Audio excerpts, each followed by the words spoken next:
A força está dentro da gente. Tudo que a gente precisa está em nós. Muito obrigada, Carlos, por compartilhar esse vídeo com a gente e dar a oportunidade de a gente colocar aqui para todos. Tá bom, meu amigo? Carlos Mariano, grande cara. Vamos lá, a gente vai dar início, então, ao nosso estudo de hoje com o Ideal Espírita. A página de leitura hoje é Palavras e Ações. O Carlos vai fazer a leitura e os comentários. Em seguida, o Mário vai continuar com o tema que a Marlúcia começou ontem, do Evangelho segundo o Espiritismo, capítulo 10, o item 15, que fala sobre o perdão das ofensas. Então, já vou passar a palavra para o nosso amigo Carlos. Seja bem-vindo, Carlos, mais uma vez. Boa noite para todos. Boa noite. Do livro Ideal Espírita, Palavras e Ações do Espírito Albino Teixeira. Enfileiremos algumas imagens simples, lembrando o estranho fenômeno do ensino elevado sem testemunho.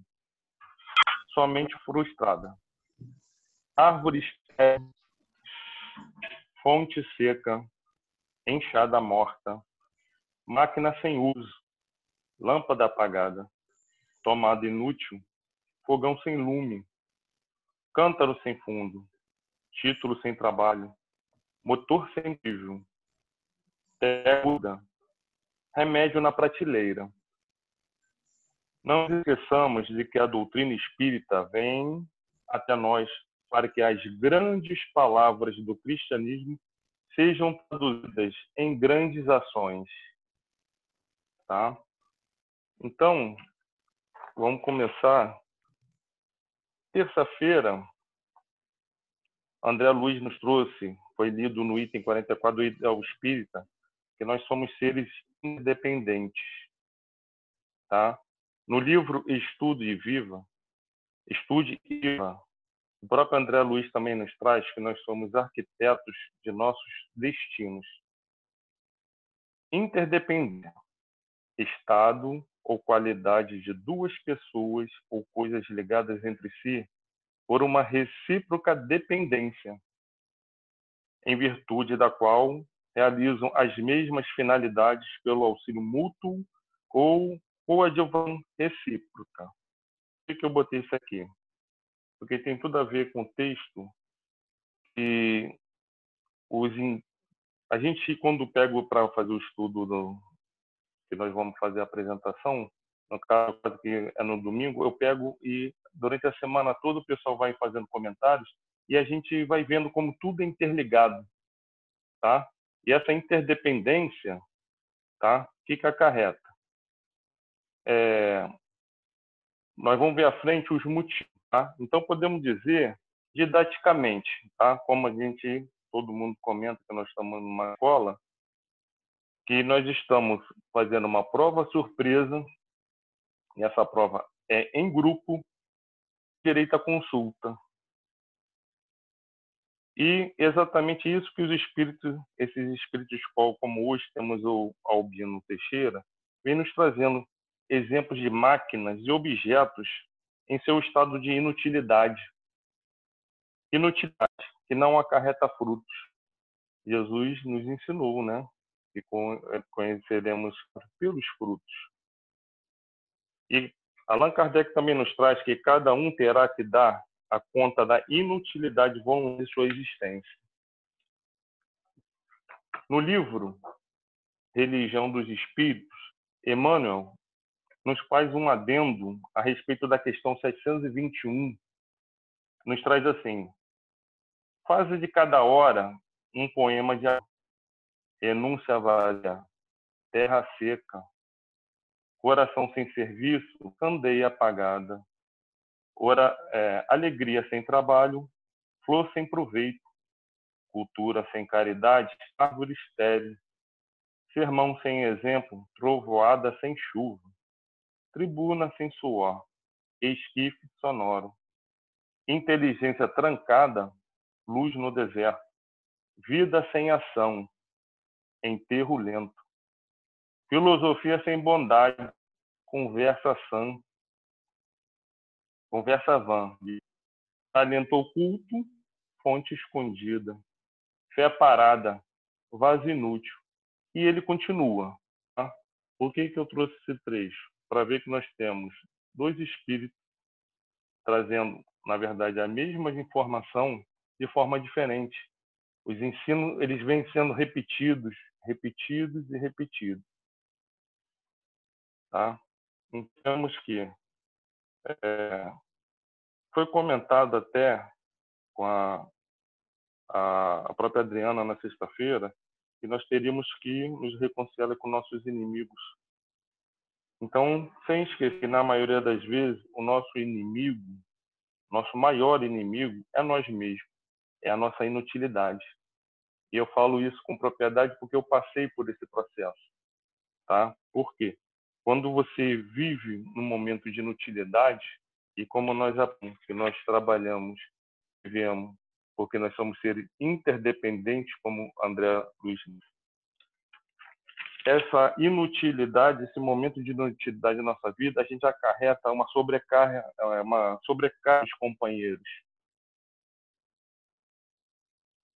E eu queria fazer uma homenagem aqui ao Alcides. Ele sempre, nas palestras dele, ler uma frase e pedir o pessoal para completar. E eu queria que o pessoal completasse mentalmente, porque isso aí é um assunto que vai sobrar para a Adriana explicar. É o seguinte: um novo dia é uma página em branco, na qual escrevemos nossas história com I, com H-I-S, ou uma história com E-S. Nós temos que fazer essa análise. Se nós estamos fazendo uma história concreta na nossa vida, uma história abstrata, uma história com E-S. Então, eu vou repetir, né, foi comentado até ontem que os textos, às vezes, de forma apropriada para as pessoas. E tudo isso que foi falado aqui, de uma forma rápida e, aspas assim, poderia ter sido melhor, e o tempo é pouco, mas foi tudo, eu vivenciei isso tudo. Então, eu acredito que muita gente, às vezes, já está vivenciando, ou talvez esteja passando por isso e não está percebendo, de processos que fazer mudanças na vida para poder caminhar e melhorar nossos passos. Eu fico por aqui. Boa noite a todos. Muito bom, meu amigo. Passa a palavra Cada para a dia Adriana. melhor. É isso, gente. Fico até envergonhada aqui, não vou comentar nada. Alguém gostaria de fazer algum comentário? Muito bom. As duas referências que você trouxe, os textos, muito legais, cara. Alguém gostaria de fazer algum comentário? Alberto?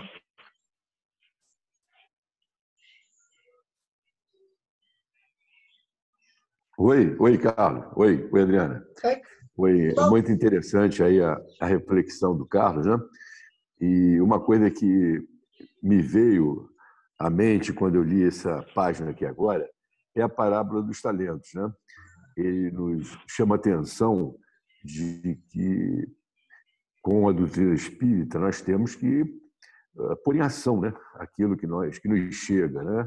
Quer dizer, ou seja, fica sem sentido qualquer coisa que Deus dispõe para o nosso caminho, qualquer oportunidade, qualquer facilidade, se nós não fizermos uso dela, né?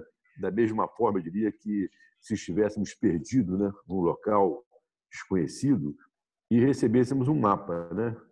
O mapa em si não nos salva, mas nós, se fizermos o uso adequado do mapa, nós vamos chegar onde precisamos chegar. Então, é uma coisa que nós temos que pensar, porque tem muita gente que às vezes pensa no estudo, pensa na filosofia, no conhecimento e não pratica. Eu acho que as duas coisas têm que acontecer em paralelo, né? Eu acho que essa exortação aqui, nesse sentido, é muito importante para nós. Perfeito. Muito obrigada, Roberto, pelo teu comentário. Vou voltar a palavra, então, para o Carlos, para você fazer a nossa prece inicial, meu amigo. Obrigada, Roberto. Amado Mestre Senhor Jesus, em nome em nome desses espíritos de escola que vêm nos trazer o conhecimento, que vêm a paz, que vêm nos trazer o caminho que devemos percorrer para chegar ao Pai. Que tenhamos força, que tenhamos coragem, que tenhamos entendimento para poder não ficar sobrecarregando o nosso período de jornada. Tenhamos coragem para seguir e cumprir nossas missões. Que assim seja, na graça de Deus. Carlos, a gente tem coragem, a gente tem todas essas potências da alma, que elas ficam escondidinhas dentro da gente, né? A gente que esconde. Nós temos que exercitar, né? A gente esconde essas É exercício, potências. né? É verdade, meu amigo. Muito bonita a sua prece. Obrigada. Vou passar a palavra, então, para o nosso amigo Mário, para ele fazer a leitura do Evangelho e os comentários. Obrigada, Carlos. Alô, boa noite a todos. Boa noite, Nós estamos Mário. nas instruções dos Espíritos, né? O perdão das ofensas, a Marlúcia já falou a beça, eu só vou rebater, né? Na mesma tecla. Estamos no item 15, que é o item final sobre esse perdão das ofensas. Perdoar os inimigos é pedir perdão para si mesmo. Perdoar aos amigos é dar-lhes uma prova de amizade. Perdoar as ofensas é mostrar que se tornou melhor. Perdoai, pois, meus amigos, a fim de que Deus vos perdoe. Porque sois duros, exigentes, inflexíveis. Se tendes rigor mesmo por uma ofensa leve, como quereis que Deus esqueça que cada dia tendes maior necessidade de indulgência? Ó, ai daquele que diz, eu nunca perdoarei, porque pronuncia sua própria condenação. Quem sabe, aliás, se descendo em vós mesmos, não foste o agressor. Quem sabe se nessa luta, que começa por um golpe de espinho e acaba por uma ruptura, não iniciastes o primeiro golpe. Se uma palavra ofensiva se não vos escapou, se usaste de toda a moderação necessária. Sem dúvida, vosso adversário errou em se mostrar muito suscetível, mas é para vós uma razão para serdes indulgentes e de não merecer a censura que lhe endereçais. Admitamos que fostes realmente ofendido numa circunstância. Quem diz que não envenenaste a coisa por represálias? E que não fizeste degenerar em querela séria aquilo que podia facilmente cair no esquecimento? Se dependia de vós impedir-lhe as consequências, e se não o fizestes, sois culpados. Admitamos, assim, que não tendes absolutamente nenhuma censura a vos fazer, e com isso não tereis, senão, maior mérito em vos mostrar clementes. Mas há duas maneiras bem diferentes de perdoar. Há o perdão dos lábios e o perdão do coração. Muitas pessoas dizem de seus adversários, eu lhe perdoo, enquanto que interiormente experimentam o secreto prazer do mal que lhe acontece, dizendo para si mesmas que ele não tem senão o que merece. Quantos dizem, eu perdoo, e que acrescentam, mas não me reconciliarei nunca, não quero vê-lo pelo resto da vida. Está aí o perdão segundo o Evangelho? Não. O verdadeiro perdão, o perdão cristão, é aquele que lança um véu sobre o passado. É o único que vos será contado, porque Deus não se contenta com a aparência. Ele sonda o fundo dos corações e os mais secretos pensamentos. Não se lhe engana com palavras e vãos simulacros. O esquecimento completo e absoluto das ofensas é próprio das grandes almas. O rancor é sempre um sinal de rebaixamento e de inferioridade. Não ouvideis que o verdadeiro perdão se reconhece pelos atos, bem mais do que pelas palavras. Paulo. Bom, interessante, porque aqui já diz logo, vê se você se auto-perdoa, perdoa os seus amigos e perdoa os seus inimigos. Porque ele pede para perdoar todo mundo, inclusive a você mesmo. Né? O auto-perdão é aquela coisa de você não cair naquela vitimização e ficar paralisado. Né? Aconteceu, eu fiz, e eu tenho que mudar, eu tenho que me ajeitar, eu tenho que resolver, comigo mesmo. E aí perdoa os outros também que fazem com vocês. Logicamente, nós Eu até ontem, no sábado, né, pedi perdão logo para vocês de cara, né, com companheiros, amigos e irmãos, para ver se você me dava uma trégua, né? Tem que perdoar esse amigo aqui, né? Não tem jeito. Ele também tem o seu, digamos assim, as suas tendências e está tentando sufocar com dificuldades, mas está tentando. Não é tão fácil, né? Não é tão simples como falar e ler o Evangelho de Jesus, mas é um processo de crescimento que todos nós estamos tentando vencer. Então, essa história de que eu nunca vou perdoar é aquela mesma história. Pau que nasce torto, morre torto. Eu não vou fazer mais nada porque eu sou assim mesmo. Essa conformidade, essa conformação assim negativa, essa conformação ruim, essa conformação incompleta com as coisas é que dá outros problemas, porque você diz para si mesmo, eu não vou fazer, eu não vou perdoar, eu não quero melhorar, eu não quero saber. Então, você se nega a crescer. E, com isso, você fica pior. Com isso, dificulta a sua vida. Tanto é que Joana de Ângeles vem dizer, olha, o que acontece conosco é que essa falta de amor, esse uso do amor equivocado, esse uso desse amor possessivo, esse uso desse amor, digamos assim, degenerado, ele leva você a fazer coisas justamente pelo lado contrário, que é o ódio. Porque quando a gente quer se vingar, quando a gente não quer perdoar, o que a gente sente é raiva e ódio. É raiva e ódio, não é sentimento de superioridade por aquela outra. Ah, ele é um pobre coitado, não me ofendeu. Não é isso, não. A gente fica com raiva dele. Fica mesmo porque eu fico, pelo menos. Você não sei, eu fico. Então, eu tenho que diminuir isso, tenho que fazer com que isso seja apenas aquela coisa que suja, igual ao Covid. Sujou a mão, eu corro lá, lavo, passo álcool gel, né, que é o Evangelho, que é a prece, de modo que eu possa rapidamente não deixar que aquilo entranhe em mim.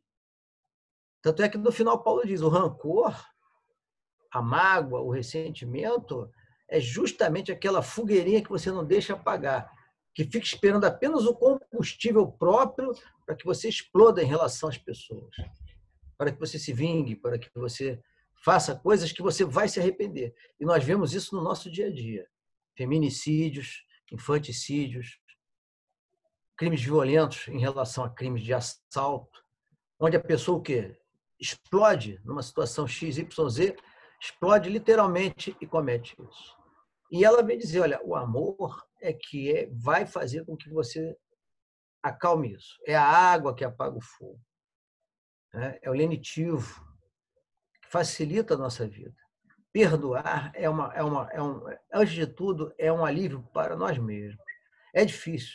Eu mesmo digo, não adianta, as pessoas às vezes falam assim, não, mas perdoar, etc e tal. Não, perdoar é difícil. Perdoar é difícil. A gente tem um tempo, a gente não passa desse tempo. A gente precisa, às vezes, de um mês, um dia, uma semana para esquecer. Mas é preciso exercitar. E como ele estava falando, os livros trazem de diversas formas várias informações, que todas elas vão se convergir no Evangelho. Vamos voltar para o Evangelho, vamos voltar para o amor. Não tem como para onde correr. Que é a lei universal. Aí diz assim, a Joana de Ângeles em A Vingança, a fatalidade da vida é alcançar a harmonia plena, mediante o equilíbrio do amor a si mesmo, ao próximo e a Deus. Qualquer desvio do sentimento do amor que se tenha, tomba-se em desequilíbrio, em inarmonia, postergando o processo de evolução e retardando a marcha do progresso, na qual todos os seres se encontram colocados. A vingança é um atraso moral do espírito. O perdão exalça o indivíduo.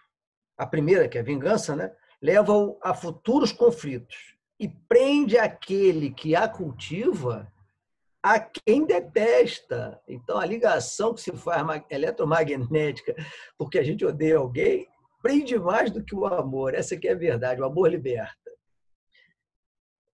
O segundo liberta do agressor e lenifica os sentimentos que restauram a alegria de viver. Então, o perdão é remédio para quem perdoa.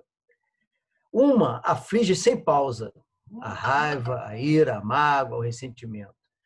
E o outro equilibra, desenvolvendo estímulos para novas situações. A coragem é não revidar ao mal, nem sequer pensar no mal, não se permitir sentir o mal.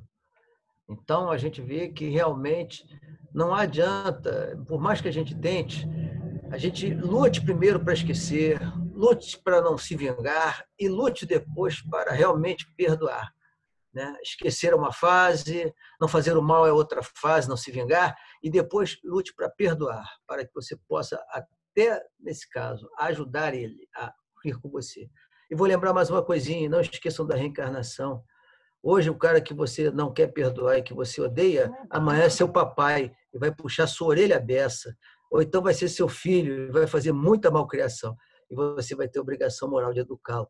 Reconcilia-te com o teu inimigo enquanto é tempo, senão ele volta na sua família na próxima reencarnação.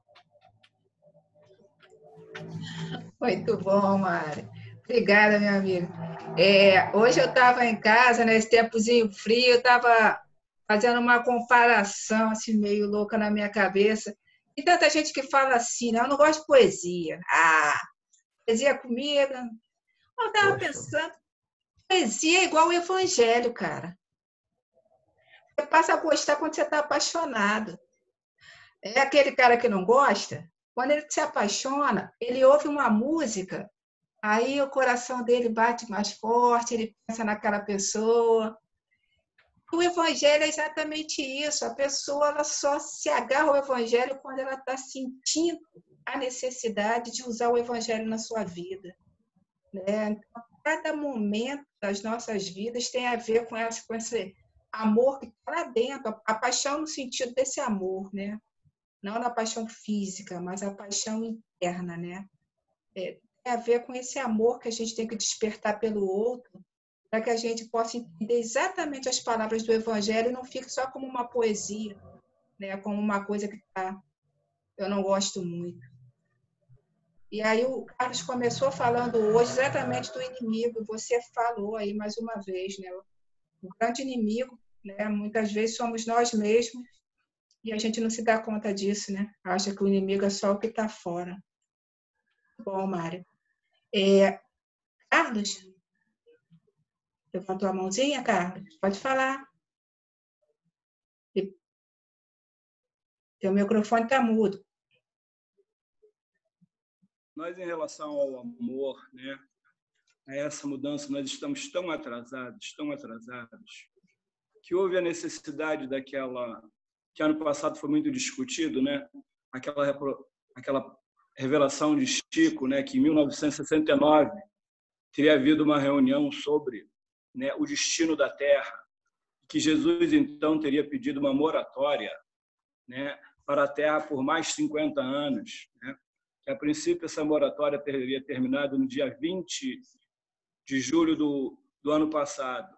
Ou veja, apesar dele ter passado aqui, né, há 2020 anos atrás, nós não conseguimos atingir, né, a esse amor, a esse entendimento, sendo que fosse necessário, mais uma vez, ele interferir com o seu amor por nós, a nos perdoar, mais uma vez, e pedir essa moratória, né, que dizem que teria terminado 20 de julho do ano passado, no qual eu tenho uma dúvida, porque uma das coisas que foi colocada para essa moratória, né, exigida pelo Grupo Celestial, é que não tivesse a Terceira Guerra Mundial.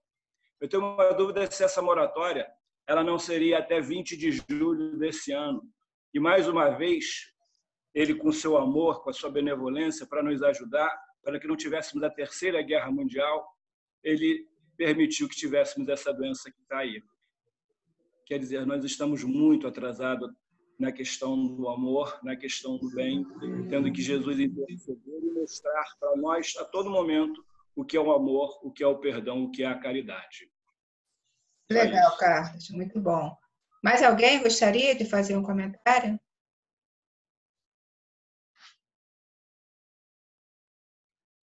Quem demonstra o amor pela poesia, como eu estava falando, é o fraco, né? É o romântico, coitadinho. E quem assume esse amor pelo Evangelho, pelo Cristo, é chamado, olha lá, o crente. Lá vai, vive com a Bíblia debaixo do braço. É sempre os preconceitos com relação à sensibilidade do amor que nós devíamos trazer e demonstrar, sim, para o outro. Mário? Mário? Rapidinho, só para deixar o Roberto falar, que ele levantou a mão também. É o seguinte, a arte realmente ela domestica os brutos, né? Uma vez eu fiquei pensando muito por que tinha tanto romance espírita, né? Contando aquelas histórias melosas que o pessoal Sim. gosta, né? De romance, etc. E eu percebi que o romance espírita faz com que você domine a sua emoção, que você chore, que você sinta, para que você não vá tanto ao intelecto, que você vá ao coração. Não que as outras obras não cheguem ao coração, não é isso. Mas o romance ele foi feito também para isso. E a música, a pintura, toda a arte foi feita para justamente amolecer essa dureza do homem, essa dureza do espírito. Amar significa amar essa essência, a essência da música. Amar o outro é amar a essência do outro. É isso aí mesmo. Roberto? Esse estudo é muito interessante, né? Esse aspecto, né, quando fala assim, Deus só vai te perdoar se você efetivamente, verdadeiramente perdoar, né? A pessoa muitas vezes diz da boca para fora que perdoa, quer se fingir até de benevolente, né, que está perdoando, mas se ela guardar no coração dela, escondido, né, às vezes até dela mesmo, aquela mágoa, ela continua fazendo mal para ela mesma, né, vai ficar doente, atraindo irmãos aí desequilibrados, energias negativas. E aquilo que você falou, e agora o Mário também complementou muito bem, a pessoa, quando consegue se despojar de determinados sentimentos ruins, ela fica receptiva, aflora uma essência das reminiscências boas. Quando essas reminiscências boas afloram, a pessoa fica até surpresa de como ela nunca tinha pensado, sentido, visto as coisas daquela forma antes. Então, quando a pessoa efetivamente se liberta, né, do sentimento ruim, ela efetivamente perdoa, ela fica da mesma forma que você falou sobre a música, o Mário falou aí também sobre os sentimentos, da mesma forma que quando a pessoa se liberta, ela fica receptiva para um mundo novo que ela antes não tinha conhecido ainda, não tinha capacidade de conhecer. Isso é muito interessante. É tudo muito interno, né, Roberto? É tudo muito dentro da gente. É o que Clarice Lispector fala. Quando a gente ama, não importa o que acontece lá fora, porque tudo passa a acontecer dentro de você. E amar é exatamente isso. Amar Jesus, amar o Evangelho, é ter essa transformação interna. Só você sente, só você sabe. E aí você modifica e passa a ter receptivo e entender melhor o outro. Muito bom. Mas alguém gostaria de fazer um comentário? O Mário quer fechar com alguma observação? Eu quero só dizer uma coisinha. A misericórdia de Deus ela é infinita, né? A observação do Carlos ela condiz com o que o Divaldo vem falando através do Espírito com o Divaldo, dizendo que para poupar o homem de uma situação mais embaraçosa, às vezes a misericórdia divina tem essas outras alternativas. Deus tem plano A, B, C, D, E, F, G, H, e assim infinito para a humanidade, no sentido de fazer com que ela volte-se para ele. Ele não tem só o plano A e a saída de fuga, a rota de fuga. Ele tem vários planos. E conforme nós, com livre-arbítrio, modifiquemos ou não nosso comportamento, o plano de Deus é adequado pelas suas leis de harmonia em relação ao que você é, o que você faz e o que Deus espera de você. Ok. Oi, Sônia. Um minutinho. Pode falar, minha amiga. Sônia? Levantou a mãozinha, amiga? Pode falar. Levantei. Está me ouvindo? Sim, estamos. O que eu tenho para falar tem a ver com essa última fala do Mário aí, que Deus tem gotas de misericórdia para derramar por todos nós. Ontem eu não consegui assistir a palestra, eu já falei com você mais cedo, mas eu preciso falar isso nesse momento. Hoje eu parei mais cedo para assistir. E você sabe que meu esposo está no CTI, está em coma induzido. E hoje eu recebi a notícia que é Covid mesmo. Então, assim, é um misto de temor diante dos meus filhos que estão aqui em casa, mas o quanto cada um de vocês me fortalecem, cada palavra colocada, cada palavra que eu assisto. Por isso que eu faço questão de estar aqui. Ontem eu não assisti a palestra porque o médico ligou na hora. E foi meio complicado. Mas eu gostaria só de partilhar isso com vocês. O quanto essa importância desse evangelho todos os dias, dosando uma gotinha de cada vez, assimilada com cada palavra de cada irmão que fala aí, é tão importante. Então, a minha palavra, mais uma vez, eu não tenho como, é só agradecer a vocês. Me emocionei assistindo o término da palestra do Mário, porque foi uma maravilha. Já mandei para 3 pessoas e, assim, é só agradecer mesmo. Muito obrigada por todos vocês que me ajudam a cada noite que eu entro. Desde quarta-feira, Deus sabe o que eu estou passando, mas eu conto com esse apoio que cada um de vocês me dão através dessas palavras. Muito obrigada. Só isso que eu queria falar. Nós que te agradecemos, amiga, por estar aqui todos os dias, nessa corrente, ajudando a você mesma, ajudando a todos nós que passamos, cada um, né, com seu grau de dificuldade e momentos de aflições também. Então, aqui a gente está um para ajudar o outro, tá? Obrigada pela tua fala. Um sorriso. Fortalece isso aí, como eu venho te falando, tá bom? Estamos juntos. Fica com Deus, minha amiga. Obrigada.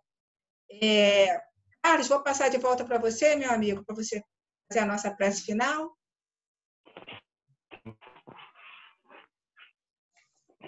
Deus de misericórdia, Jesus, amado Mestre, queremos nesse momento agradecer por esses momentos diários de estudo, agradecer esses espíritos de escola que nos trouxeram esses ensinamentos, essa literatura vasta, as casas à nossa disposição, em especial hoje, dedicar ao CEFAC. Queremos agradecer, meu Pai, de coração. Que assim seja. Graças a Deus. Que assim seja. Que a gente continue forte, perseverante e feliz por essa oportunidade aqui de estarmos juntos todos os dias. Como isso é importante para a gente. Todos na telinha. Obrigada, Mário. Obrigada, Carlos, Roberto, Carlos. Um beijo no coração de vocês. Sônia, um beijo grande para você e um abraço muito fraterno. A gente vai terminando, então. Beijo, gente. Boa noite. Boa noite. Boa noite para todos. Bom final de domingo. Fiquem com Deus. Beijo. A espiritualidade está ao seu lado, Sônia. Boa noite, Marília. Muita força, querida. Beijo, gente. Tchau, tchau. Fique com Deus. Tchau.